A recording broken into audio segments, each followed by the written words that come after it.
आज हम केमिस्ट्री का एक बहुत इम्पोर्टेंट टॉपिक स्टार्ट करने वाले हैं। ये टॉपिक हमारा 11th क्लास में भी सपोर्ट करेगा और BSc first year, second year और थर्ड ईयर में भी ये बच्चे देख सकते हैं। तो हम इसे स्टार्ट कर लेते हैं। हम सबसे पहले वैलेंस बॉन्ड थ्योरी के बारे में डिस्कस करने वाले हैं। बेसिकली ये थ्योरी क्यों डेवलप हुई थी? ये कोवेलेंट कंपाउंड्स को एक्सप्लेन करने के लिए है और ये एक्सप्लेन करता है कि जो हमारे कोवेलेंट कंपाउंड्स बनते हैं ना वो डायरेक्शनल होते हैं, तो उनकी शेप्स वगैरह क्या होगी, उसके लिए ये थ्योरी डेवलप हुई थी, वैलेंस बॉन्ड थ्योरी। इसके 3 आसान से पोस्टुलेट्स हैं। फिर हम ये डिस्कस करेंगे नॉर्मल कोवेलेंट कंपाउंड्स और फिर हम डिस्कस करेंगे कि कोऑर्डिनेट कंपाउंड्स में वैलेंस बॉन्ड थ्योरी कैसे एप्लीकेबल रहती है। तो सबसे पहले हम कोवेलेंट कंपाउंड्स के लिए डिस्कस कर लेते हैं। ये जो वैलेंस बॉन्ड थ्योरी के किसने डेवलप करी थी? पॉलिंग ने डेवलप करी थी 1935 में। पॉलिंग ने ये थ्योरी डेवलप करी थी। इसके 3 बहुत आसान से पोस्टुलेट्स हैं, जिसमें पहला पोस्टुलेट ये है कि भाई ये जो हमारे एटम्स होते हैं ना, इसके इलेक्ट्रॉन्स हमें पता है ऑर्बिटल्स में घूम रहे होते हैं। इन ऑर्बिटल्स, ये जब ऑर्बिटल्स आपस में मिलती हैं, है ना, जब ये ऑर्बिटल्स ओवरलैप करती हैं, तो इन ऑर्बिटल्स के ओवरलैप की वजह से ही, इन ऑर्बिटल्स के ओवरलैप की वजह से ही कोवेलेंट बॉन्ड फॉर्म हो जाता है। ये हमारा कोवेलेंट बॉन्ड है। ये कैसा बॉन्ड है? ये हमारा कोवेलेंट बॉन्ड है। ये कब बनता है? ये तब बनता है जैसे हमारे एक s ऑर्बिटल है, इसमें हाफ फिल्ड होंगे इलेक्ट्रॉन, ऐसा ही दूसरा s ऑर्बिटल होगा। s ऑर्बिटल, ऑर्बिटल्स पता है ना हमें, ऑर्बिटल्स वो होते हैं जहां इलेक्ट्रॉन्स के पाए जाने की मतलब चांसेस बहुत ज़्यादा होते हैं। जहाँ जहाँ इलेक्ट्रॉन्स पाए जाते हैं वो चांसेस बहुत ज़्यादा होते हैं। तो जैसे कि ये s ऑर्बिटल है, ये हाफ फिल्ड है भाई, हाफ फिल्ड ऑर्बिटल्स मिलेंगी, एक ये s ऑर्बिटल और ये दूसरे s ऑर्बिटल से मिलेगी। खास बात क्या होगी? वो s ऑर्बिटल का स्पिन उल्टा होगा। तो जब ये दोनों कंबाइन करेंगी, एक तो ये होनी चाहिए डीजेनरेट, मतलब सेम एनर्जी की, तो जब ये कंबाइन करेंगी तो ये आपस में बॉन्डिंग कर लेंगी और उस बॉन्ड को हम कोवेलेंट बॉन्ड कहते हैं। तो ये तो पहला आसान सा पोस्टुलेट था कि भाई कोवेलेंट बॉन्ड कैसे फॉर्म होता है। कोवेलेंट बॉन्ड फॉर्म होता है जब ऑर्बिटल्स जो है, जब एटॉमिक ऑर्बिटल्स जो है वो आपस में भी ओवरलैप करती हैं। ठीक है, तो पहला पोस्टुलेट तो ये है। और भाई जितना ज्यादा ओवरलैप करेगी, जितना ज्यादा ओवरलैप करेगी, उतना ज्यादा स्ट्रॉन्ग कोवेलेंट बॉन्ड बन जाएगा, उतना ज्यादा स्ट्रॉन्ग कोवेलेंट बॉन्ड बन जाएगा। दूसरी बात ये है कि ये जितनी एटॉमिक ऑर्बिटल्स मिलती है ना, है ना, जितनी, पहले तो कौन सी ऑर्बिटल्स मिलती हैं? डीजेनरेट। कौन सी वाली मिलती है? डीजेनरेट, मतलब सेम एनर्जी की ऑर्बिटल्स मिलती हैं भाई, सेम एनर्जी की ऑर्बिटल्स मिलेंगी और जितनी डीजेनरेट ऑर्बिटल्स मिलेंगी उतनी ही डीजेनरेट ऑर्बिटल्स बनाएंगी भी भाई। देखो जितनी डीजेनरेट और एटॉमिक ऑर्बिटल्स मिलती हैं, ये मिलकर क्या बनाते हैं? ये उतने ही इक्वल नंबर के हाइब्रिड ऑर्बिटल्स जनरेट कर देते हैं, हाइब्रिड ऑर्बिटल्स जनरेट करते हैं। ओवरलैपिंग हम 2 टाइप की डिस्कस करते हैं। 2 टाइप की हमारी ओवरलैपिंग होती है भाई। एक तो ऐसे वाली ओवरलैपिंग, ये s ऑर्बिटल, ये s orbital. s orbital symmetric होता है। ये जो हमारा हेड वाला है ना, इसे हम कहते हैं एक्सियल ओवरलैपिंग भाई। ये एक्सियल ओवरलैप है। ऐसी जो हमारा पाई बॉन्ड होता है, p ऑर्बिटल होती है भाई हमारा, जो हमारा p ऑर्बिटल होता है, अगर वो ऐसे करके कंबाइन कर जाए तो इसको हम पाई बॉन्ड कहते हैं, है ना। ये हमारा पाई बॉन्ड है, इसमें थोड़ी कम ओवरलैपिंग होती है, इस वजह से ये वीक बॉन्ड कहलाता है ना। बस basically valence bond theory polling ने डेवलप करी थी 1935 में। कोवेलेंट बॉन्ड के लिए तो बहुत आसान थ्योरी है कि भाई हमारे जो एटॉमिक ऑर्बिटल्स है ना, वो आपस में ओवरलैप करते हैं और भाई इस तरीके से ही कोवेलेंट कंपाउंड बनता है। ये जो कोवेलेंट कंपाउंड है ये बहुत डायरेक्शनल होते हैं, इनकी शेप जो है वो काफ़ी स्पेसिफिक होती है, तो वो शेप वगैरह हम डिस्कस करेंगे। मेन जो है ये हम कोवेलेंट बॉन्ड के लिए तो आसान है ये थ्योरी, हम इसे कोऑर्डिनेट बॉन्ड के लिए भी डिस्कस करेंगे। ठीक है भाई, तो इसमें क्या होता है, इसमें जो है ये हमारा एक्सियल बॉन्ड है और ये हमारा कैसा बॉन्ड है? ये हमारा ना, ये वाला जो बॉन्ड होता है इसमें पाई बॉन्ड बन जाता है भाई, ये पाई बॉन्ड है ना। और ये जो एक्सियल वाला होता है इसे हम सिग्मा बॉन्ड कहते हैं। ठीक है, इसमें ओवरलैप, जितना ज्यादा ओवरलैप होगा ना उतना स्ट्रॉन्ग बॉन्ड बनता है भाई। तो ये ज्यादा स्ट्रॉन्ग बॉन्ड है, ये वीक बॉन्ड है भाई, है ना। और अगर ऐसे ऐसे करके कंबाइन कर रहे हैं ना ये p ऑर्बिटल्स, तो ये भी हेड ऑन ओवरलैप है, तो इसको भी हम एक्सियल या फिर सिग्मा बॉन्ड में ही काउंट करेंगे। जितनी ज़्यादा ओवरलैपिंग होती है उतना ज़्यादा स्ट्रॉन्ग बॉन्ड बनता है। तो ये तो बेसिकली इसकी थोड़ी बहुत पोस्टुलेट्स थे कोवलेंट कंपाउंड के लिए। ये वैसे थ्योरी फेल हो गई है, इसके हम डिस्कस करेंगे कि क्या फेलियर पॉइंट्स रहे, क्या क्या चीज़ें ये एक्सप्लेन नहीं कर पाई। वैसे ये बेसिकली मैग्नेटिक प्रॉपर्टीज़, शेप्स और इस सब को बताने के लिए थ्योरी डेवलप हुई थी। ये तो हमारा कोवलेंट कंपाउंड था। अब हम एक कोऑर्डिनेट बॉन्ड पहले डिस्कस कर लेते हैं। कोऑर्डिनेट बॉन्ड क्या होता है भाई?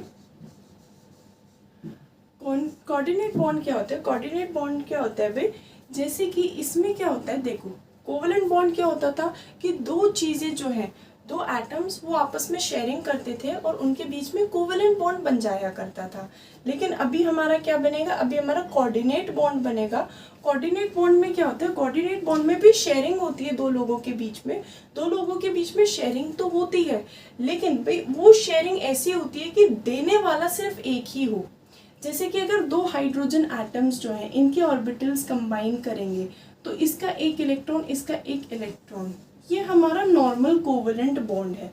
लेकिन कोऑर्डिनेट बॉन्ड क्या होता है भाई? कोऑर्डिनेट बॉन्ड हमारा कुछ NH4+ का एग्जाम्पल ले लेते हैं, क्योंकि इसका एक बहुत इंपॉर्टेंट क्वेश्चन भी है कि NH4+ जो है ना, ये हमारा कॉम्प्लेक्स कंपाउंड्स क्यों नहीं फॉर्म कर सकता। तो अभी हम डिस्कस करेंगे क्यों नहीं कर सकता। पहले ये NH4+ डिस्कस कर लेते हैं। ये क्या होता है? नाइट्रोजन है, उसके आसपास 4 हाइड्रोजन के एटम्स हमें दिखेंगे, लेकिन इसमें एक हाइड्रोजन H+ वाला है, एक हाइड्रोजन इसमें H+ वाला है। तो वो हाइड्रोजन के पास ना कोई भी इलेक्ट्रॉन नहीं होने वाला, ठीक है। तो देखो नाइट्रोजन के पास कितने होते हैं? 5 इलेक्ट्रॉन्स होते हैं, वो हम क्रॉस से शो कर देते हैं। ये हो गए 1 2 3 4 5, ये नाइट्रोजन के पास 5 इलेक्ट्रॉन्स हैं। अब हाइड्रोजन के पास एक इलेक्ट्रॉन होता है, लेकिन ये एक ऐसा हाइड्रोजन है जिसके पास एक भी इलेक्ट्रॉन नहीं होगा, क्योंकि NH4+ का मतलब है इसमें एक H+ है। H+ होने का मतलब एक हाइड्रोजन एटम ऐसा है जिसके पास एक भी इलेक्ट्रॉन नहीं है, तो वो हाइड्रोजन हम इसे मान लेते हैं। अब देखो इसने, इसने और इसने, और ये सबका अपना अपना कंप्लीट हो गया। हाइड्रोजन का ड्यूप्लेट कंप्लीट हो गया और नाइट्रोजन का ऑक्टेट कंप्लीट हो गया। लेकिन अगर हम इस बॉन्ड पर फोकस करें तो हाइड्रोजन का ड्यूप्लेट कंप्लीट है, नाइट्रोजन का ऑक्टेट कंप्लीट है, लेकिन इस बॉन्ड पर अगर हम फोकस करें तो हुआ क्या है? हुआ ये है कि ये नाइट्रोजन और हाइड्रोजन के बीच में कोऑर्डिनेट बॉन्ड बना है। कोऑर्डिनेट बॉन्ड का मतलब क्या है कि इन दोनों में शेयरिंग तो हुई है, लेकिन ये शेयर्ड पेयर ऑफ इलेक्ट्रॉन सिर्फ इस नाइट्रोजन ने दिए हैं, है ना। ये जो शेयर्ड पेयर ऑफ इलेक्ट्रॉन है ये सिर्फ इस नाइट्रोजन ने दिए हैं। तो ये हमारा बेसिकली कोऑर्डिनेट बॉन्ड कहलाता है। तो अब हम कोऑर्डिनेट बॉन्ड के बारे में डिस्कस करेंगे। कोऑर्डिनेट बॉन्ड में बेसिकली क्या होता है? कोऑर्डिनेट बॉन्ड में बेसिकली पहले समझ जाते हैं कोऑर्डिनेट बॉन्ड। कॉम्प्लेक्स कंपाउंड में कोऑर्डिनेट बॉन्ड होते हैं। तो कॉम्प्लेक्स कंपाउंड कैसा दिखता है? जैसे हम एक एग्जांपल ले लेते हैं, K4FeCN6। अगर मेरा इस K4 को लिखने का मन नहीं है तो मैं यहाँ 4- लिख सकती हूँ। तो ये मेरा कॉम्प्लेक्स कंपाउंड है, ये हमारा कॉम्प्लेक्स कंपाउंड कहलाता है, क्योंकि K4FeCN6 जो है वो 4K में और इसमें अलग हो सकता है, लेकिन इसके आयंस फर्दर सेपरेट करना आसान नहीं है। इनमें स्पेशल टाइप की बॉन्डिंग होती है जिसे हम कोऑर्डिनेट बॉन्ड कहते हैं। इसमें ये जो हमारा मेटल होता है इसे हम कहते हैं सेंट्रल मेटल एटम, और ये हमारा होता है लाइगेंड। तो इस पर बेस्ड है हमारी, अब जो हमारी वैलेंस बॉन्ड थ्योरी है वो हम कोऑर्डिनेट कंपाउंड्स के लिए पढ़ेंगे, है ना, कॉम्प्लेक्स कंपाउंड्स के लिए पढ़ेंगे। तो इसमें हम सबसे पहले डिस्कस कर लेते हैं कि इसके पोस्टुलेट्स क्या है। भाई इसमें भी ओवरलैपिंग होती है, वही केस है कि भाई जो हमारे एटॉमिक ऑर्बिटल्स होंगे ना, एटॉमिक ऑर्बिटल्स वो आपस में क्या करेंगे? आपस में ओवरलैप करेंगे और बॉन्ड बनाएंगे। लेकिन जब इसमें ओवरलैप हो रहा होता है ना, तो बेसिकली कोऑर्डिनेट बॉन्ड होने का मतलब क्या है कि दोनों शेयर तो करेंगे लेकिन देने वाला सिर्फ ये होगा। तो इस वजह से क्या होता है, ये जो Fe है ना, इसके जो भी एम्प्टी ऑर्बिटल्स, पहली बात तो ये जो है ना, ये वो कौन शो कर सकता है? ये सिर्फ वो शो कर सकता है जिसके पास ट्रांजिशन एलिमेंट्स, जिसके पास खाली d ऑर्बिटल हो, सिर्फ वो ही कॉम्प्लेक्स कंपाउंड बना सकता है। जिसके पास खाली d ऑर्बिटल नहीं है वो कॉम्प्लेक्स कंपाउंड नहीं बना पाएगा। तो हमारा Fe हो गया, कोबाल्ट हो गया, ये जो हमारे ट्रांजिशन एलिमेंट्स होते हैं ना, सिर्फ यही ऐसा शो कर पाएंगे, ऐसा कॉम्प्लेक्स कंपाउंड बना पाएंगे। तो देख लेते हैं कैसे बनता है। जैसे ये Fe है, इसके पास खाली d ऑर्बिटल है, उस खाली d ऑर्बिटल, वो जो एम्प्टी d ऑर्बिटल है, हमें याद रखना है एम्प्टी d ऑर्बिटल जो है उसमें लाइगेंड्स के ऑर्बिटल्स ओवरलैप करते हैं। इसके फुल्ली फिल्ड ऑर्बिटल इसके एम्प्टी ऑर्बिटल से, वैसे normally coordinate bond, normal covalent bond में क्या होता था, इसका हाफ फील्ड इसके हाफ फील्ड से कंबाइन कर जाएगा, है ना, ओवरलैप करेगा और बॉन्ड फॉर्म कर लेगा। इसमें भी कंबाइन तो करते हैं, लेकिन Fe जो है उसके पास तो बिल्कुल जो खाली वाली जगह है वो रहेगी, एम्प्टी ऑर्बिटल्स रहेंगे। और ये जो साइनाइड है इसके पास क्या रहेगा, इसके पास पूरा फुल्ली मतलब फुल्ली फिल्ड इलेक्ट्रॉन पेयर होगा। वो दोनों आपस में क्या करेंगे, वो दोनों आपस में कंबाइन करेंगे और बॉन्ड फॉर्म करेंगे। तो ये कोऑर्डिनेट बॉन्ड इस तरीके से बनता है। और भाई देखो, जैसे इसमें 6 साइनाइड है तो 6 लाइगेंड्स हैं। अब अगर हमें इसमें 6 लाइगेंड्स भरने हैं ना, तो इसके 6 खाली ऑर्बिटल्स की जरूरत होगी, है ना। तो इसके कितने एम्प्टी ऑर्बिटल्स चाहिए होते हैं, वो होते हैं इसके लाइगेंड्स के बराबर। अभी हम डिस्कस करेंगे इसका शेप वगैरह क्या है ना। अभी हम प्रॉपर्ली डिस्कस करते हैं, पहले इसके पोस्टुलेट्स जान लेते हैं। तो पहला पोस्टुलेट तो ये है कि जब ये कंबाइन कर रहे होते हैं तो इसके एम्प्टी ऑर्बिटल्स, भाई वैलेंस बॉन्ड थ्योरी जो है वो कोऑर्डिनेट बॉन्ड या फिर कोवेलेंट बॉन्ड के लिए एप्लीकेबल है, वो आयनिक बॉन्ड नहीं मानती, है ना। तो इस बॉन्ड में क्या होता है, जैसे कोऑर्डिनेट बॉन्ड है तो इनके ऑर्बिटल्स ओवरलैप करेंगे, लेकिन जब इनके ऑर्बिटल्स ओवरलैप कर रहे होंगे ना, तो इसका तो क्या होगा, इसका जो एम्प्टी वाला ऑर्बिटल होगा, D orbital, empty D orbital, उसमें इसकी फुल्ली फिल्ड ऑर्बिटल आकर फिर ये दोनों आपस में ओवरलैप करेंगे और कोऑर्डिनेट बॉन्ड फॉर्म कर देंगे। ठीक है, तो इसमें कितने एम्प्टी ऑर्बिटल्स हमें चाहिए पड़ेंगे, वो होगा कि इसके पास कितने लाइगेंड्स जुड़े पड़े हैं। जैसे 6 लाइगेंड्स जो है, 6 लाइगेंड्स को इसके 6 एम्प्टी ऑर्बिटल से कंबाइन करना पड़ेगा। तो हम इसके 6 ऑर्बिटल्स को एम्प्टी करेंगे, फिर हम सोचेंगे कौन से वो 6 ऑर्बिटल्स एम्प्टी हैं। दूसरी बात क्या है ना, तो मतलब हमेशा क्या होता है, ये जो जितने लाइगेंड्स जुड़े होते हैं उसको हम कहते हैं कोऑर्डिनेशन नंबर, उसको हम कोऑर्डिनेशन नंबर भी कहते हैं। तो भाई जैसे इसमें 6 साइनाइड एटम है तो इसका कोऑर्डिनेशन नंबर 6 है, और इसी वजह से इसके पास हमें क्या चाहिए पड़ेगा, इसके पास ना हमें चाहिए पड़ेंगे 6 एम्प्टी डी, मतलब 6 एम्प्टी ऑर्बिटल्स चाहिए पड़ेंगे, 6 एम्प्टी ऑर्बिटल्स चाहिए पड़ेंगे। वो हो सकता है डी हो, एस हो या पी हो, जो भी हो, लेकिन 6 एम्प्टी ऑर्बिटल्स इसके चाहिए पड़ेंगे। उससे साइनाइड कंबाइन करेंगे और इस तरीके से हमारा कोऑर्डिनेट बॉन्ड बन जाएगा। याद हमें क्या रखना है कि जब भी ये होता है ना, जब भी ये ओवरलैपिंग हो रही होती है तो ओवरलैपिंग होती है डीजेनरेट ऑर्बिटल्स में, जिनके पास लगभग सेम एनर्जी हो, है ना। जैसे डीजेनरेट मतलब सेम एनर्जी वाले ऑर्बिटल्स जो वो कंबाइन करते हैं, है ना, वो कंबाइन करते हैं, एक दूसरे से ओवरलैप करते हैं और प्रोडक्ट बनाते हैं। ये जो हमारा हाइब्रिडाइजेशन होता है ना, ये हो सकता है इनर ऑर्बिटल हो या हो सकता है आउटर ऑर्बिटल हो। इसके पोस्टुलेट क्या क्या है, फर्स्ट पोस्टुलेट तो वही वाला हो गया कोऑर्डिनेट बॉन्ड वाला ना, कि भाई क्या होता है, इसका तो क्या होता है, इसका एम्प्टी ऑर्बिटल और इसका फुलफिल ऑर्बिटल, वो दोनों आपस में कंबाइन करते हैं और बॉन्ड फॉर्म करते हैं, कोऑर्डिनेट बॉन्ड, है ना। पहला पोस्टुलेट तो यही हो गया। सेकंड पोस्टुलेट क्या होता है ना, सेकंड पोस्टुलेट होता है कि डीजेनरेट ऑर्बिटल्स कंबाइन करते हैं, और जितनी ऑर्बिटल्स कंबाइन करती है ना उतनी ही हाइब्रिड ऑर्बिटल्स बनाती भी हैं। तो जितने ऑर्बिटल्स कंबाइन करेंगे उतने ही नए ऑर्बिटल्स बनेंगे। ये हाइब्रिडाइजेशन हो सकता है इनर हो या हो सकता है आउटर हो। अब हम समझेंगे इनर ऑर्बिटल कॉम्प्लेक्स और आउटर ऑर्बिटल कॉम्प्लेक्सेस बेसिकली क्या होते हैं। देखो भाई, इनर ऑर्बिटल कॉम्प्लेक्स जैसे इस Fe है, इस Fe को अगर हम डिस्कस करें, इसके पास d ऑर्बिटल होगा। हमें क्या याद रखना है, d के बाद s आएगा, s के बाद p आएगा और p के बाद दोबारा d भी आएगा। ऐसा करके कुछ होगा। तो भाई इनर ऑर्बिटल कॉम्प्लेक्सेस बेसिकली क्या होंगे, इनर ऑर्बिटल कॉम्प्लेक्सेस में ना, इसमें क्या होगा, ये वाला जो d ऑर्बिटल है इसे हम डिस्कस करेंगे। इसमें क्या होगा ना, इसमें कुछ तो आयरन के कुछ तो हमारे ऑर्बिटल्स रहे होंगे, कुछ तो इलेक्ट्रॉन्स इसमें होंगे और बाकी कुछ खाली भी होंगे।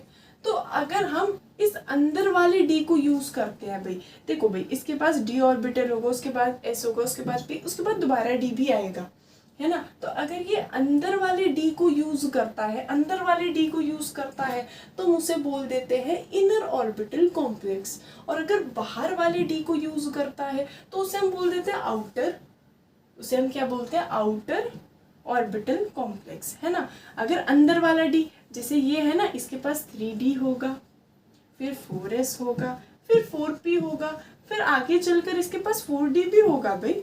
तो 4D, अगर ये 3D वाला यूज कर रहा है तो इनर ऑर्बिटल कॉम्प्लेक्स, है ना। अगर जो लाइगेंड्स है वो उसे खाली ऑर्बिटल इसमें ही जगह मिल जाती है, इनमें ही खाली जगह मिल जाती है, तो वो क्या बना लेगा, वो इनर ऑर्बिटल कॉम्प्लेक्स बना लेगा। अगर उसे यहाँ कहीं खाली जगह नहीं दिख रही, उसे बाहर जाना पड़ रहा है, तो फिर वो आउटर ऑर्बिटल कॉम्प्लेक्स बनाता है। ठीक है, तो ये अभी हम एग्जांपल्स से समझेंगे। तो ये इनर ऑर्बिटल कॉम्प्लेक्स और आउटर ऑर्बिटल कॉम्प्लेक्स दोनों टाइप की हाइब्रिडाइजेशन बना सकता है। देखो, इनके बीच में कोऑर्डिनेट बॉन्ड होना है, तो हमें ये समझना पड़ेगा, अगर इनके बीच में कोऑर्डिनेट बॉन्ड होना है तो इसके पास तो क्या होना चाहिए, और इसके पास लोन पेयर जरूर होने चाहिए। अगर इसके पास लोन पेयर नहीं होंगे तो ये इसे इलेक्ट्रॉन नहीं दे पाएगा। और इसके पास खाली जगह जरूर होनी चाहिए, इसके पास एम्प्टी ऑर्बिटल्स होने चाहिए। अगर इसके पास एम्प्टी ऑर्बिटल्स नहीं होंगे, जैसे अगर सोडियम होता, सोडियम के पास कोई एम्प्टी ऑर्बिटल्स नहीं है ना, तो वो कहाँ लाइगेंड्स को अपने साथ लगा पाता। ठीक है, तो मतलब दोनों ही रिक्वायरमेंट्स हैं। जो लाइगेंड हो, ये लाइगेंड तो इलेक्ट्रॉन देंगे और ये आयरन जो है वो इलेक्ट्रॉन को एक्सेप्ट करेगा, है ना। ये आयरन हमारा इलेक्ट्रॉन को एक्सेप्ट करेगा। तो बेसिकली समझने की ये बात है, ये इलेक्ट्रॉन दे रहा है, ये ले रहा है, लेकिन तब भी ये है शेयरिंग वाला बॉन्ड ही। ऐसा नहीं है कि बस इसने इलेक्ट्रॉन टोटली छोड़ दिया, इसने ले लिया, ऐसा कुछ नहीं है। हो क्या रहा है, ये दोनों ही शेयरिंग कर रहे हैं, लेकिन शेयर्ड पेयर ऑफ इलेक्ट्रॉन दे ये रहा है। ये डोनर है और ये क्या है हमारा, ये एक्सेप्टर एटम है। तो इनके बीच में जब कोऑर्डिनेट बॉन्ड बनेगा ना, तो ये जो हमारा साइनाइड है, ये जो लाइगेंड है, इसके पास क्या होना चाहिए, इसके पास लोन पेयर्स होने चाहिए, तभी तो ये दे पाएगा। और इसके पास क्या होना चाहिए, जो सेंट्रल मेटल एटम है, इसके पास खाली डी ऑर्बिटल्स होने चाहिए, एम्प्टी डी ऑर्बिटल्स, है ना, जिसमें ये उसको एडजस्ट कर पाए। हम आगे डिस्कस करें, इससे पहले शेप्स वगैरह, हाइब्रिडाइजेशन निकालना वगैरह सीखे, उससे पहले हमें थोड़ा सा आइडिया होना चाहिए स्ट्रॉन्ग फील्ड लाइगेंड्स और वीक फील्ड लाइगेंड्स के बारे में। अगर हमें जैसे इस मॉलिक्यूल की शेप बतानी है, तो सबसे पहले मेरा काम क्या होगा, सबसे पहला मेरा काम होगा कि ये जो भी सेंट्रल मेटल एटम दिख रहा है ना, इसका ऑक्सीडेशन नंबर निकालना होगा। दूसरा काम क्या होगा, दूसरा काम हमारा ये होगा कि ये पहचानने कि लाइगेंड जो है ये स्ट्रॉन्ग फील्ड लाइगेंड है या वीक फील्ड लाइगेंड है। अभी हम जानेंगे स्ट्रॉन्ग फील्ड लाइगेंड्स क्या होते हैं और वीक फील्ड लाइगेंड्स क्या होते हैं। क्रिस्टल फील्ड थ्योरी में ज़्यादा बेटर एक्सप्लेन्ड है कि भाई स्ट्रॉन्ग फील्ड लाइगेंड्स क्या होते हैं और वीक फील्ड लाइगेंड्स क्या होते हैं। देखो भाई, बेसिकली स्ट्रॉन्ग फील्ड लाइगेंड्स वो होते हैं, डिस्कस करते हैं। पहले हम ये थोड़ा सा ना स्पेक्ट्रोकेमिकल सीरीज थोड़ा सा आइडिया रख लेते हैं कि कौन स्ट्रॉन्ग फील्ड लाइगेंड है और कौन वीक फील्ड लाइगेंड है। तो हमें पता होना चाहिए सबसे स्ट्रॉन्गेस्ट फील्ड लाइगेंड है CO, फिर होता है CN। तो ये कार्बन डोनर्स CN और O, है ना, ये जो कार्बन डोनर होते हैं, नाइट्रोजन या ऑक्सीजन डोनर्स होते हैं ना, ये क्या होते हैं, ये ना ज्यादातर कैसे होते हैं भाई, ये ना स्ट्रॉन्ग फील्ड लाइगेंड्स होते हैं, स्ट्रॉन्ग फील्ड लाइगेंड्स CNO। इसमें हम समझ सकते हैं ऑक्सीजन बहुत इलेक्ट्रोनेगेटिव है, वो अपना इलेक्ट्रॉन इतनी आसानी से नहीं देगा, इसलिए इनका ऑर्डर ऐसा है भाई, है ना। जैसे ऑक्सीजन बहुत इलेक्ट्रोनेगेटिव है, इलेक्ट्रोनेगेटिव को तो इलेक्ट्रॉन चाहिए पड़ता है, अगर इसे इलेक्ट्रॉन चाहिए तो ये देगा नहीं, तो ये अच्छा लाइगेंड थोड़ी होगा, ये इतना अच्छा लाइगेंड नहीं होगा, है ना। तो ये सीरीज चलती है CO CN, इसके बाद कौन आता है भाई, CO CN, इसके बाद आता है नाइट्रेट आयन NO3, इसके बाद आता है EN को हमें थोड़ा ज़्यादा डिस्कस करना है, ये खास है। EN के बाद आता है, EN के बाद CO CN NO3 माइनस मतलब नाइट्रेट आयन और EN, इसके बाद आता है अमोनिया NH3, अमोनियम आयन नहीं, अमोनिया सिर्फ अमोनिया, फिर आता है पानी H2O, अमोनिया पानी, फिर आता है OX होता है ऑक्सलेट OX के बाद आता है OH, फिर आता है फ्लोरीन, क्लोरीन, ब्रोमीन, आयोडीन। ये थोड़ा सा सीक्वेंस रहता है हमारा, है ना। ये इनको हम मानते हैं स्ट्रॉन्ग फील्ड लाइगेंड। बाकी ये सारे मीडियम वाले हैं, और ये जो हमारे हैलोजेंस है ना, इनको हम वीक फील्ड लाइगेंड्स मानते हैं। इसे भी वीक फील्ड मानते हैं, ये भी वीक है, इन सबको वीक फील्ड मानते हैं। बाकी सबको हम स्ट्रॉन्ग मान सकते हैं, लेकिन इनमें से भी सबसे स्ट्रॉन्ग इन 3 को मानते हैं, है ना। तो ये हमारा सीक्वेंस रहता है, थोड़ा बहुत आइडिया हो जाएगा। COCN NO3- है ना, फिर EN ammonia, H2O OX OH फूलों की बाहर आई, फ्लोरीन क्लोरीन ब्रोमीन आयोडीन। तो ये सीक्वेंस रहता है ना। इसमें ये स्ट्रॉन्ग फील्ड लाइगेंड्स और नीचे वाले जो है वो वीक फील्ड लाइगेंड है। इनका काम क्या है, ये कैसे वर्क करते हैं, अभी हम डिस्कस करेंगे। जैसे ये हमारा FeCN6- है, इसमें इस कंपाउंड को देखते ही अगर हम इसका हाइब्रिडाइजेशन शेप वगैरह कुछ भी बताना है ना, तो सबसे पहले हमें ये सोचना पड़ेगा कि ये जो हमारा है इसमें सेंट्रल मेटल एटम कौन है इसमें सेंट्रल मेटल एटम, आयरन इसका सेंट्रल मेटल एटम है। और ये जो साइनाइड हमको दिख रहा है ये हमारा एक स्ट्रॉन्ग फील्ड लाइगेंड है। इसकी टेंडेंसी क्या है, ये जो हमारा स्ट्रॉन्ग फील्ड लाइगेंड है, तो अभी हम डिस्कस करेंगे। याद रखना ये जो स्ट्रॉन्ग फील्ड लाइगेंड होते हैं ये पेयरिंग करवा सकते हैं। स्ट्रॉन्ग फील्ड लाइगेंड क्या करते हैं, पेयरिंग करवा देते हैं और ऑर्बिटल्स को खाली कर देते हैं। ये बहुत ताकतवर है। ये क्या करेंगे, ये ना जैसे हुंड रूल तो क्या कहता है कि इलेक्ट्रॉन को ऐसे भरो, ये क्या करते हैं सारे इलेक्ट्रॉन को इकट्ठा करवा देते हैं और खुद जगह लेने लगते हैं। जैसे अभी हम इसकी शेप डिस्कस करते हैं। इसकी शेप जैसे क्या होगी, सबसे पहले Fe है, हमने पहचान लिया ये सेंट्रल मेटल एटम है। नेक्स्ट स्टेप होगा कि हम ना इसका क्या निकाले भाई, हम इसका निकालेंगे, क्या निकालेंगे बताओ, ऑक्सीडेशन नंबर। तो कैसे निकालते हैं, Fe का माना x प्लस 6 इंटू Cn का होता है -1 और इक्वल टू कितना चार्ज है, -4। इस तरीके से ऑक्सीडेशन नंबर निकाला जाता है। जिसका निकालना है उसे x माना, प्लस 6 इंटू ये 6 है ना इसलिए 6, एक साइनाइड का -1 होता है और इज इक्वल टू -4। इस तरीके से हम x की वैल्यू निकाल लेंगे। x की वैल्यू आएगी -4 + 6 यानी कि +2। ये हमारा फर्स्ट स्टेप पूरा हो गया। हमें पता चल गया कि Fe का जो ऑक्सीडेशन नंबर है वो +2 है। अब हम Fe का नंबर सोचेंगे। Fe का नंबर क्या होता है, स्टार TV केबल में, स्टार TV केबल में फी को नी कू जिंक, स्टार TV केबल में फी को नी कू जिंक, है ना। इसका नंबर होता है 21 22 23 24 25 26। आयरन हमारा 26 नंबर पर आ गया। तो ये 26 नंबर पर हमारा आयरन है। तो आयरन 26 नंबर पर है, तो इसकी कॉन्फ़िगरेशन क्या होगी भाई, इसकी कॉन्फ़िगरेशन जब हम करेंगे तो लास्ट में आएगा 4s2 3d6 26 26, ऐसा ही होता है भाई, है ना। ये कितना आसान बैठ जाता है, हमें पूरा कॉन्फ़िगरेशन करने की देखने की जरूरत नहीं पड़ती। जैसे 26 है ना, तो ये 2 और 6 4s2 3d6 ऐसा रहेगा भाई, है ना। तो ये इसकी कॉन्फ़िगरेशन रहती है 26 की। अब हमें क्या करना है, +2 है मतलब ये 2 इलेक्ट्रॉन छोड़ देगा। अब अगर ये 2 इलेक्ट्रॉन छोड़ रहा है तो ऑब्वियसली आउटर ऑर्बिटल से छोड़ेगा, है ना। तो ये जब ये हम Fe2+ का बनाएंगे ना, तो ये 2 इलेक्ट्रॉन तो चले जाएंगे, बस 3d6 बचेगा, बस 3d6 बचेगा भाई, ठीक है। तो 3d6, अब 3d6 इसमें 6 इलेक्ट्रॉन भरते हैं। कैसे भरेंगे, 1 2 3 4 5 6 ऐसे भरेंगे हम लोग।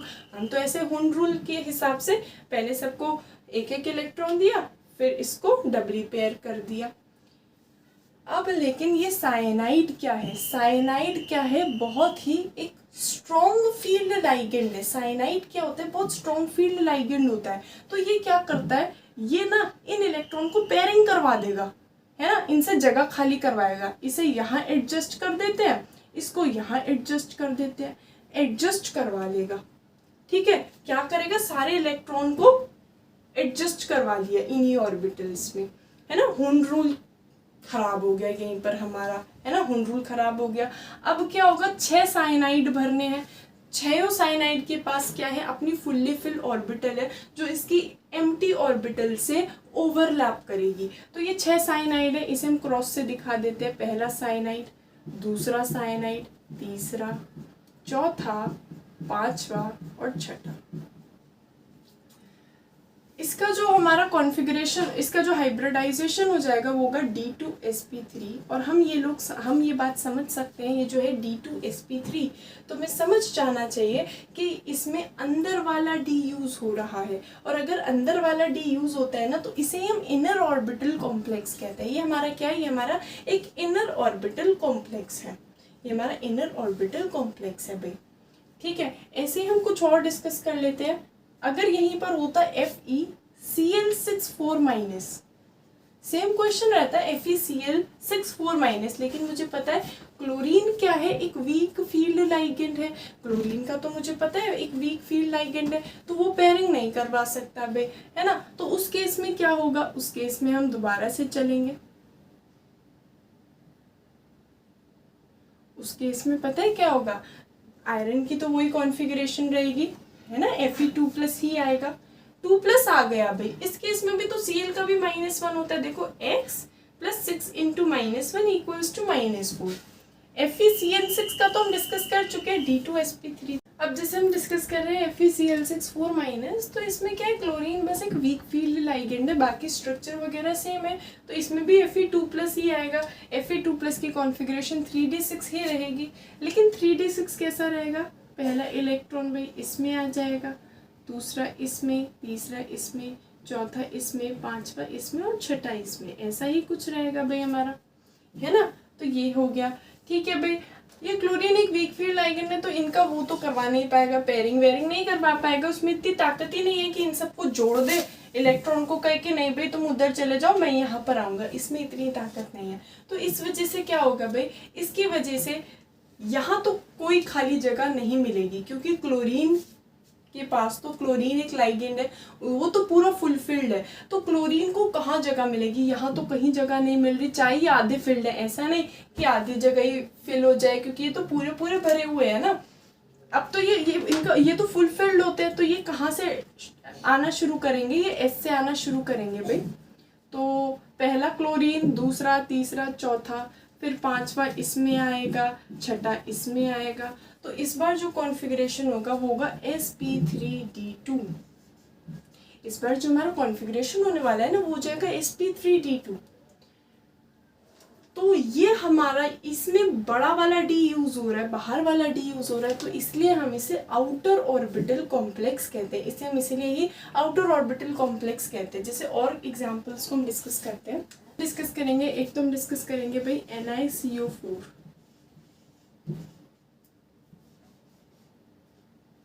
एक हम डिस्कस करेंगे NiCl4-, और एक होगा हमारा NiCN4-। इन तीनों को हम डिस्कस करेंगे कि इनकी हाइब्रिडाइजेशन वगैरह क्या होगी। अभी हम हाइब्रिडाइजेशन निकालना सीख रहे हैं, बाद में हम ये सीखेंगे कि हाइब्रिडाइजेशन से ये कैसे पता लगाए कि वो उसकी शेप क्या होने वाली है। तो डिस्कस करते हैं अभी हम। NiCO4 जैसे होता है, हमें पता है निकल का नंबर क्या है, स्टार P V केबल में फी को नी, तो ये हो जाएगा 26। तो इसका ही था 27, 28, इसका नंबर होता है 28, निकल का नंबर हो गया 28। तो इसकी कॉन्फ़िगरेशन क्या होगी? 4s2 3d8 28, 2 और 8, है ना। ये इसकी कॉन्फ़िगरेशन रहेगी। अब है क्या? अब ना इसमें CO4 जो होता है, CO4 उसका ऑक्सीडेशन नंबर 0 होता है। ये कार्बोनिल कंपाउंड है ना, जब भी कंपाउंड आएगा H2O का जो ऑक्सीडेशन नंबर होता है वो 0 होता है। तो Ni + 0 = 0 ले देकर निकल का भी ऑक्सीडेशन नंबर 0 आ जाएगा। ये बहुत स्पेशल केस है, इसमें निकल का ऑक्सीडेशन नंबर 0 है। अब 0 है तो हम दोनों बना देते हैं। D में तो 8 है और S में 2 है, और S के बाद आता है P। D में तो 8 है, 8 कैसे बनाएंगे हम लोग? 1 2 3 4 5 6 7 8, 8 बन गए। D में तो 8 है, S में 2 है, S में 2 है ना। इस बार इसका ऑक्सीडेशन नंबर 0 था ना, तो कोई इलेक्ट्रॉन निकालने की ज़रूरत ही नहीं है, तो यही रहेगा। अब हमें क्या भरना है इसमें? हमें एक लाइगेंड, हमें ना इसमें CO4 भरना है, सॉरी भाई, NiCO होल 4 है ये, है ना। तो इसमें ये जो CO है इसका ऑक्सीडेशन नंबर तो 0 था, तो हमें 4 लाइगेंड्स भरने हैं इसमें। 4 लाइगेंड्स भरने हैं तो कैसे भरेंगे हम इसमें 4 लाइगेंड्स। अगर हम इसे ध्यान से देखें तो इसमें अब हमारा क्या है, S भी भरा हुआ है ना। और इसके बाद क्या होता है, ये हमारा S, इसके बाद देखो क्या होता है, इसके बाद एक और D भी होता है, ऐसा करके कुछ होता है, ठीक है। 4s2 है और 3d8 है। तो अब क्या होगा, अब जो हमारे इलेक्ट्रॉन आएंगे ना, हमें 4 लाइगेंड्स भरने हैं भाई, हमें क्या भरने हैं, हमें 4 लाइगेंड्स भरने हैं। तो हम लाइगेंड्स किस तरीके से भरेंगे, ये 2 इलेक्ट्रॉन्स तो पहले खाली करो, इसको तो हम जंप करा देंगे, ठीक है। अब हमें टोटल कितने 4 लाइगेंड्स भरने हैं। पहला लाइगेंड यहाँ आ जाएगा, दूसरा यहाँ आ जाएगा, अरे ये तो स्ट्रॉन्ग फील्ड लाइगेंड भी है, CO स्ट्रॉन्ग फील्ड लाइगेंड होता है, वो भाई इनकी भी पेयरिंग करवा देगा।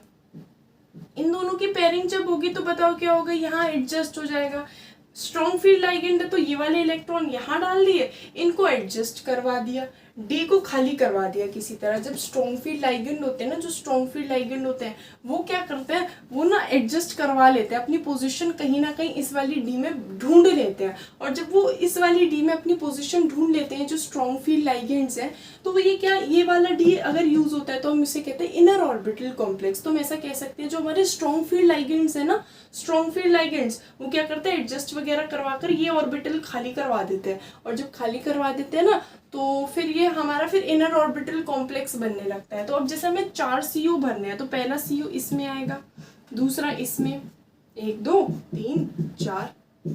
कॉन्फ़िगरेशन क्या हो जाएगी, DsP2, DsP2, इसकी कॉन्फ़िगरेशन हो जाएगी DsP2। DsP2 वैसे हम शेप याद रखेंगे, DsP2 की शेप होती है स्क्वायर प्लेनर, DsP2 की शेप स्क्वायर प्लेनर होती है ना, स्क्वायर प्लेनर इसकी शेप हो जाती है। ये हमारा DsP2 है। कैसा दिखता है स्क्वायर प्लेनर, ऐसा दिखता है। ये हमारा निकल है, ये हमारे 4 CO हैं, ये स्क्वायर प्लेनर। अब NiCl4 2- को डिस्कस कर लेते हैं। अब देखते हैं इसमें क्या होगा, इसमें क्या फर्क हो जाएगा, ये तो हमें समझ में आता है ना। तो अब हम NiCl4, ये सेकेंड वाला केस देख रहे हैं, देखते हैं भाई इसमें क्या होता है। अब क्या है, इसमें फर्स्ट काम है सेंट्रल मेटल एटम को पहचानना। निकल हमें दिख रहा है, अब निकल का ऑक्सीडेशन नंबर हम लोग निकालेंगे। तो कैसे निकालेंगे, निकल का तो मान लिया X, क्लोरीन का भाई -1 होता है, लेकिन ऐसे 4 है तो 4 × -1 और इक्वल टू -2 है भाई। तो X की वैल्यू आ जाएगी +2। तो हमें निकल में से 2 इलेक्ट्रॉन्स निकालने हैं। 2 इलेक्ट्रॉन्स जब हम इसमें से निकाल देंगे तो ये हो जाएगा 4s0। तो बस ऐसा रहेगा कुछ, है ना। 3d8 है, d8 है तो d8 कैसे भरेंगे, 1 2 3 4 5 6 7 8। S0 है, S को खाली छोड़ दिया। अब Cl जो है वो एक वीक फील्ड लाइगेंड है, वो इनकी पेयरिंग वेयरिंग नहीं करवा पाएगा, उसमें इतनी ताकत नहीं है कि इन 2 क्लोरीन को एक में एडजस्ट करवा ले और अपने लिए खाली जगह बना ले। उसे जहाँ खाली जगह मिलेगी वो वहीं जाकर एडजस्ट हो जाएगा। अब हमें देखो क्लोरीन जो है वो एडजस्ट वगैरह तो नहीं करेगा, उसे जहाँ खाली मिलेगी वो वहीं जाकर बैठ जाएगा। 4 क्लोरीन डालने हैं, पहला यहाँ आ जाएगा भाई, दूसरा यहाँ, तीसरा यहाँ, चौथा यहाँ। कॉन्फ़िगरेशन हो गई sp3। sp3 में शेप होता है टेट्राहेड्रल, तो इसका शेप जो है वो टेट्राहेड्रल हो जाएगा। शेप क्या हो जाएगा, टेट्राहेड्रल। sp3 इसकी कॉन्फ़िगरेशन हो जाएगी इस वाले की। इसको डिस्कस करें, NiCN4 2-। इसमें भी देखो Ni का x, Cn का -1 होता है, तो 4 × -1 = -2। इनमें ना इसका -1, इसका तो 0 होता है भाई, इसका -1 होता है, इसका -1, इसका हम पढ़ेंगे। ये जो हमारा इथाइलिन डाइअमीन है ना, ये क्या होता है, इथाइलिन डाइअमीन है ना, इसका 0 वैलेंसी होता है, वैसे तो 0 वैलेंसी होता है, पढ़ेंगे इसको अभी हम। इथाइलिन डाइअमीन कैसा दिखता है हमारा, है ना। और ये जो NH3 है इसका भी 0 होता है, ये तो पूरा कंपाउंड है। H2 का 0 होता है, ऑक्सीलेट का 2 होता है भाई, OH का -1 होता है, फ्लोरीन का -1, क्लोरीन का, ब्रोमीन का, आयोडीन का।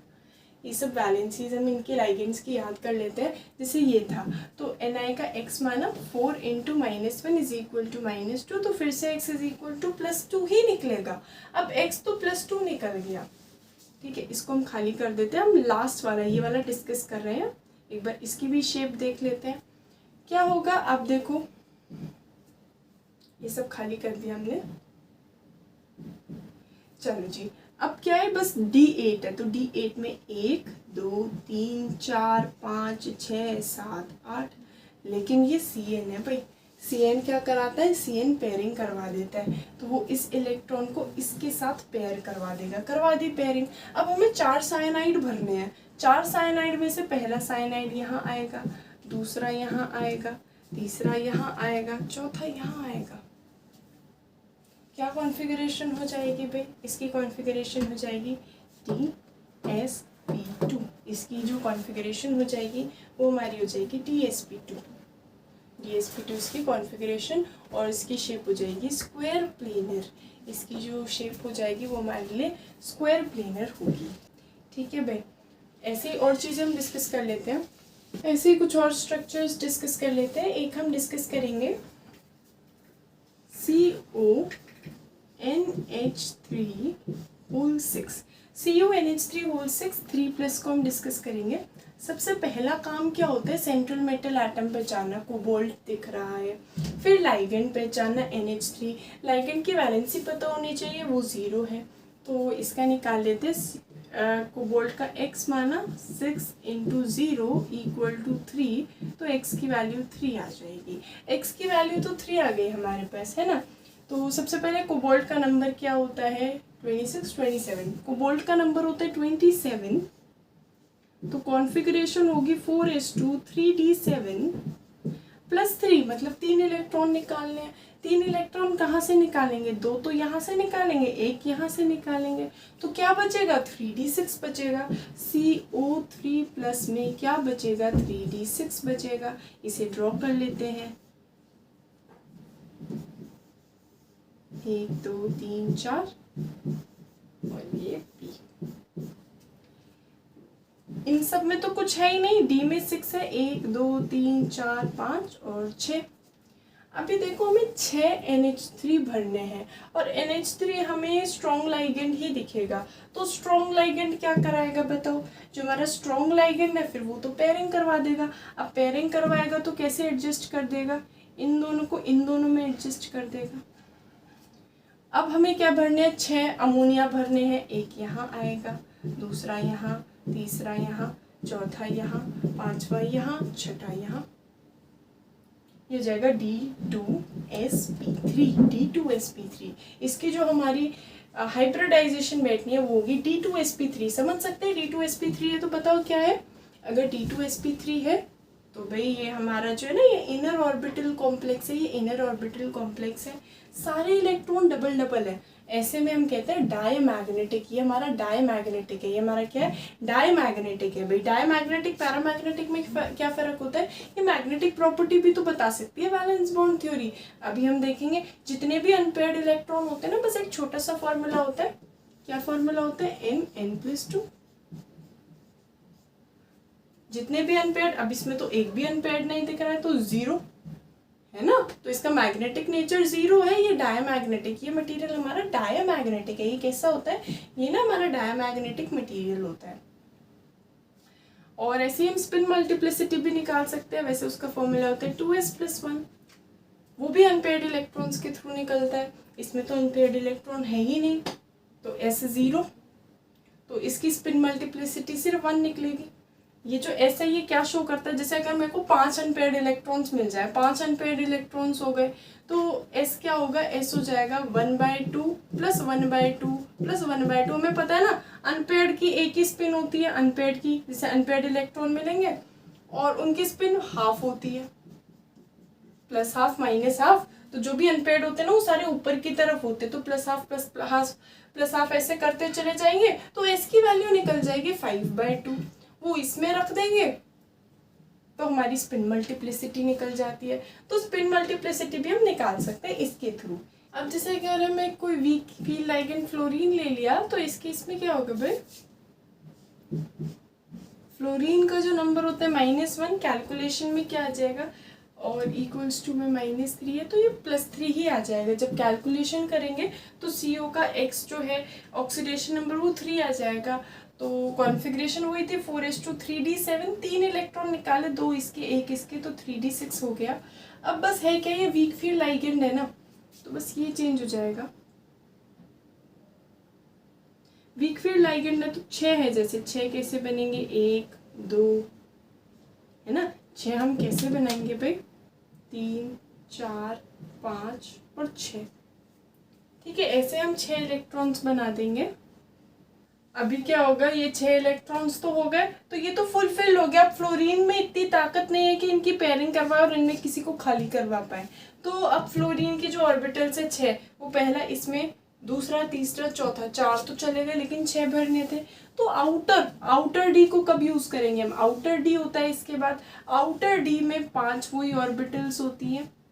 तो इसके देखो 1 2 3 4 तो यूज हो गए, 5 और 6, तो इसका हो जाएगा sp3d2। sp3d2 ये आउटर ऑर्बिटल कॉम्प्लेक्स है, ये हमारा ना आउटर ऑर्बिटल कॉम्प्लेक्स है, इसका कॉन्फ़िगरेशन है d2sp3, नहीं sp3d2 भाई।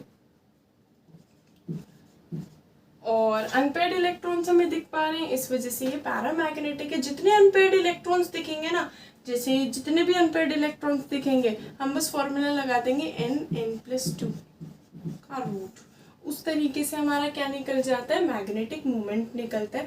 और मैग्नेटिक मोमेंट का जो यूनिट होता है वो होता है बोर मैग्नेटॉन। तो ये बेसिकली हमारी वैलेंस बॉन्ड थ्योरी थी। मेन अब जो हमें पढ़ना है वो ये है कि वैलेंस बॉन्ड थ्योरी फेल क्यों हुई, क्या चीज़ें वैलेंस बॉन्ड थ्योरी नहीं एक्सप्लेन कर पाई थी। हमें पता चल रहा है ये मैग्नेटिक मोमेंट निकालने में हमें हेल्प करता है बहुत। देखो बस हमें करना क्या है, सबसे पहले जो भी हमारा कॉम्प्लेक्स कंपाउंड होगा उसमें हम सेंट्रल मेटल एटम पता लगाएंगे, लाइगेंड पता लगाएंगे। सेंट्रल मेटल एटम का ऑक्सीडेशन नंबर निकालना होता है, और जो लाइगेंड होता है वो पहचानना होता है स्ट्रॉन्ग है या वीक है, ठीक है। फिर हमें बहुत आसान सा ही है, हमें कॉन्फ़िगरेशन पता चल जाती है, उसके हिसाब से शेप भी पता चल जाती है ना। अब ये सब तो ठीक है, शेप पता चल रही है वो भी ठीक बात है, लेकिन कुछ चीज़ें वैलेंस बॉन्ड थ्योरी नहीं एक्सप्लेन कर पाया था। जैसे एक हमारा ना कंपाउंड होता है MnCN6 3-, इसको अगर हम डिस्कस करें MnCN6 3- को, MnCN6 3-, इसका अगर हम कॉन्फ़िगरेशन वगैरह करें, CN एक हमें पता है एक स्ट्रॉन्ग फील्ड लाइगेंड है, स्ट्रॉन्ग फील्ड लाइगेंड है तो ये डायमैग्नेटिक होना चाहिए, इसका मैग्नेटिक मोमेंट 0 होना चाहिए। जब हम इसका करेंगे ना, मैग्नीज का नंबर 25 होता है ना। इसका जब निकालेंगे तो +3 आएगा, +3 ही आएगा, इसकी तरह ही रहेगी कैलकुलेशन। अब ये जो हमारा Mn होता है इसका नंबर क्या होता है बताओ, Mn का नंबर क्या है, 25 है, तो ये लिखती है 25 तो 4:3d5 है, 4:3d5 है। तो Mn3+ क्या होगा, 3, 2 इसमें से 1 इसमें से 3, ये बचेगा 4, Mn3+ है ना। तो D4 का मतलब क्या होगा, 1 2 3 4, बस ये D4 हो गया हमारा, D4 तो हो गया। अब हमें 6 साइनाइड भरने और साइनाइड स्ट्रॉन्ग फील्ड भी है, तो इसकी क्या कर देगा, पेयरिंग करवा देगा, और पेयरिंग करने के बाद 6 साइनाइड को हम भर देंगे। जब 4 को हम पेयरिंग करवाएंगे तो वो 2 में ही एडजस्ट हो जाएंगे, 2 में ही एडजस्ट हो जाएंगे, और भाई कोई भी अनपेयर्ड इलेक्ट्रॉन नहीं बचने का है। तो ये डायमैग्नेटिक मतलब मैग्नेटिक मोमेंट 0 होना चाहिए, लेकिन जब हम एक्चुअली फाइंड करते हैं तो ये पैरामैग्नेटिक होता है। क्यों होता है ये पैरामैग्नेटिक, ये हम नेक्स्ट थ्योरी में पढ़ेंगे, CFT थ्योरी में। तो कुछ चीज़ें जो है वो VBT के थ्रू गलत हो रही थी। एक तो ये वाला कंपाउंड है जो नहीं ढंग से एक्सप्लेन हो रहा था। जंपिंग, इस थ्योरी में कभी कभी जंपिंग भी हो जाती है। जंपिंग क्या होता है कि इसका एक जैसे इलेक्ट्रॉन बचा है ना, वो बिल्कुल यहाँ पर पहुंचकर जंप कर जाता है एडजस्ट करवाने के लिए, है ना। एक आध जगह हमें जंपिंग भी दिखेगी, वो जंपिंग भी ये थ्योरी एक्सप्लेन नहीं कर पाई थी। भाई किसमें हम जंपिंग एक्सपीरियंस करते हैं ना, किसी किसी में क्या होता है, यहाँ का जो एक इलेक्ट्रॉन है, जैसे हमारा कंपाउंड है CuNH3 4 2+, तो भाई बैलेंस बॉन्ड थ्योरी कुछ चीज़ें हमारी एक्सप्लेन नहीं कर पाई थी। एक तो हमारा O2 होता है, O2 को हम जानते हैं ऑक्सीजन, O2 में जब हम देखेंगे तो even number of oxygen, even number of electrons देखेंगे तो हमें लग सकता है कि भाई O2 तो हमारा क्या होगा, डायमैग्नेटिक, लेकिन वो पैरामैग्नेटिक निकलता है। बहुतों के मैग्नेटिक मोमेंट्स गलत निकले थे, है ना। एक हमारा कंपाउंड किसी किसी में क्या हो जाता है, किसी किसी में क्या होता है, इलेक्ट्रॉन जो है जंप कर जाता है। जैसे ये कंपाउंड है, ये किस कंपाउंड की बात है, ये कंपाउंड है CuNH3 होल 4 2+। CuNH3 होल 4 2+ में क्या होता है, एक इलेक्ट्रॉन ना बिल्कुल जंप करके लास्ट वाले d ऑर्बिटल में पहुंच जाता है ना। तो हमें क्या लगने लगता है, हमें मतलब वैसे तो थ्योरी के हिसाब से sp3 होना चाहिए, लेकिन इसकी एक्चुअल हाइब्रिडाइजेशन एक d को खाली करके एक इलेक्ट्रॉन जो है लास्ट में जाएगा तो dsp2 हो जाता है ना। CuNH3 होल 4 2+ का क्या हो जाता है, इसका हो जाता है dsp2। तो इसका भी इसने गलत बताया, मतलब ये जंपिंग तो बिल्कुल एक्सप्लेन ही नहीं करता। CuNH3 होल 4 में क्या होता है, CuNH3 होल 4 2+ में क्या होता है, एक इलेक्ट्रॉन जो है ना अंदर वाले d ऑर्बिटल से कूदकर लास्ट वाले d ऑर्बिटल में पहुंच जाता है। अब अगर ऐसा होगा तो एक d ऑर्बिटल खाली है ना, तो उसमें फिर चीजें एडजस्ट होने लगेंगी। तो जो sp3 हाइब्रिडाइजेशन है वो dsp2 होने लगती है, ये हम डिस्कस कर लेंगे। तो ये कुछ गड़बड़ियां आने लगी भाई वैलेंस बॉन्ड थ्योरी में। एक वैलेंस बॉन्ड थ्योरी में ये भी गड़बड़ आई थी कि भाई जब भी आसपास 6 चीजें होती है, जब भी कोऑर्डिनेशन नंबर 6 होता है तो वो इनर ऑर्बिटल है या आउटर ऑर्बिटल है, ये ढंग से एक्सप्लेन नहीं कर पा रहा था। ये स्ट्रॉन्ग फील्ड वीक फील्ड इनने बता तो दिए, लेकिन ये CFT ने बताया है ढंग से, है ना। ये VBT ने ढंग से नहीं बताया था, तो VBT नहीं एक्सप्लेन कर पा रहा था कि कुछ लाइगेंड्स जो है वो पेयरिंग करवा रहे हैं, कुछ नहीं करवा पा रहे, तो VBT ये एक्सप्लेन नहीं कर पा रहा था। ये जो सीक्वेंस है ये VBT ने नहीं दी है, ये CFT ने दी है। तो VBT ये भी नहीं एक्सप्लेन कर पा रहा था कि sp3d2 बन रहा है, कभी d2sp3 बन रहा है, तो इन दोनों में फर्क क्या है ना। कभी sp3d बन रहा है, कभी dsp3, कभी dsp2, कभी sp3, ऐसा क्यों हो रहा है भाई, है ना। ये सब बातें नहीं एक्सप्लेन। जैसे 4 है कोऑर्डिनेशन नंबर, 4 है आसपास लाइगेंड, तो dsp2 भी हो सकता है, sp3 भी हो सकता है, तो इन दोनों में फर्क नहीं कर पा रहा था VBT। ऐसे अगर 6 होंगे तो d2sp3 होगा, sp3d2 होगा, इन दोनों में भी फर्क नहीं कर पा रहा था। बहुतों के मैग्नेटिक मोमेंट गलत निकाले थे। CuNH3 होल 4 की तो हाइब्रिडाइजेशन ही गलत बताई थी, है ना। और MnCN6 3- ये है ना, ये हम जब CN एक स्ट्रॉन्ग लाइगेंड है, सबकी पेयरिंग वगैरह करा के इसे डायमैग्नेटिक बना देगा, लेकिन ये एक्चुअली पैरामैग्नेटिक होता है। ऐसा क्यों हो रहा है, ये सब गड़बड़ियां अब CFT एक्सप्लेन करेगी। इसने क्या करा था, VBT ने डीजेनरेट ऑर्बिटल्स मानी थी, जबकि CFT क्या करेगी, CFT ना ऑर्बिटल्स को डीजेनरेट नहीं मानती। जब लाइगेंड्स आते हैं वो मानती है कि जब भी लाइगेंड आता है ना तो कुछ कुछ ऑर्बिटल्स की एनर्जी बढ़ जाती है और कुछ कुछ की एनर्जी वही रहती है, तो स्प्लिटिंग हो जाती है। CFT बेसिकली d ऑर्बिटल्स की बात करेगी, वो तो हम डिस्कस करेंगे अभी। तो ये VBT की लिमिटेशंस थी, VBT क्या क्या नहीं कर पाया था भाई। VBT अगर कोऑर्डिनेशन नंबर 6 है तो वो नहीं बता पा रहा था कि d2sp3 होगा या sp3d2 होगा, क्योंकि उसने ये सीरीज ही नहीं दी थी। हम कहेंगे एक्सप्लेन कर तो रहा है strong field ligand weak field ligand, ये इसकी थ्योरी नहीं है स्ट्रॉन्ग फील्ड वीक फील्ड, ये जो पूरा सीक्वेंस है CFT ने दिया है भाई। अब हम समझ पा रहे हैं, लेकिन ये VBT नहीं एक्सप्लेन कर पा रहा था। वैलेंस बॉन्ड थ्योरी इनर और आउटर कॉम्प्लेक्सेस को वो एक्सप्लेन नहीं कर पा रहा था। दूसरा, अगर हमारा जो कोऑर्डिनेशन नंबर है 4, तो उसमें sp3 भी हो सकता है, dsp2 भी हो सकता है, तो इन दोनों में क्या फर्क होगा ये भी नहीं एक्सप्लेन कर पाएगा।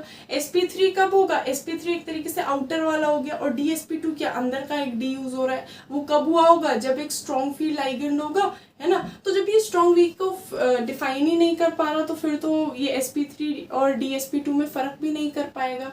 ये स्पेक्ट्रल लाइंस वगैरह कुछ एक्सप्लेन नहीं कर पा रहा था कि भाई कलर क्या होता है ना। ये O2 को ये डायमैग्नेटिक मानता था, जो कि पैरामैग्नेटिक होता है ना। और भी बहुत सारी इसकी लिमिटेशंस थी, स्पेक्ट्रल लाइंस नहीं एक्सप्लेन कर पाया था। बहुतों की magnetic properties, magnetic moment accurate नहीं थे। और जो हमारा ऑक्टाहेड्रल होता है या टेट्राहेड्रल होता है, ट्राइगोनल, बाइपिरामिडल शेप्स बता दी थी, लेकिन जब वो सिमेट्रिक भी है ना तब भी उनकी शेप में डिस्टॉर्शन आ रहा था।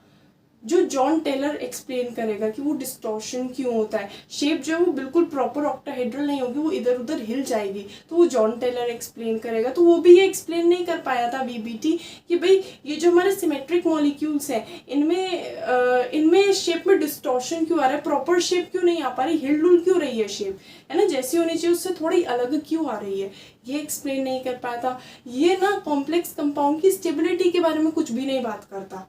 अभी हम इसकी स्टेबिलिटी की बारे में भी बात करेंगे कि कौन से कॉम्प्लेक्स कंपाउंड कितने ज़्यादा स्टेबल है ना, वो जितने ज़्यादा स्टेबल होंगे ना कॉम्प्लेक्स कंपाउंड उतनी मुश्किल से टूटेंगे, ठीक है। तो जो स्ट्रॉन्ग फील्ड जो हमारे होते हैं लाइगेंड, ये जो होते हैं बॉन्डेड होते हैं, कोऑर्डिनेट बॉन्ड के थ्रू बॉन्डेड होते हैं, तो ये कितनी स्ट्रेंथ से बॉन्डेड है इसके बारे में कोई बात नहीं हुई थी, है ना। स्टेबिलिटी की कोई बात नहीं हुई थी। स्टेबिलिटी दो टाइप की होती है, थर्मोडायनेमिक और काइनेटिक, कुछ भी नहीं बताया था, स्टेबिलिटी के बारे में कुछ बात नहीं हुई थी। और एक ये भी नहीं बता पाया था कि रिएक्शन की मतलब जैसे अगर कोई कॉम्प्लेक्स कंपाउंड टूट भी रहा है तो उसकी स्पीड वगैरह के बारे में कोई टर्म्स, कोई कंडीशंस नहीं थे, स्पीड के बारे में कोई एक वर्ड भी नहीं था पूरी थ्योरी में। तो ये सब इसकी लिमिटेशंस रही, है ना, ये सब हमारी वीबीटी की लिमिटेशंस रही। फिर हम अब क्रिस्टल फील्ड थ्योरी पढ़ेंगे, उसमें भी लिमिटेशंस होंगी, है ना। तो थ्योरीज ये जो है हमें याद रखना है, ये वीबीटी किसने दी थी, पॉलिंग ने दी थी।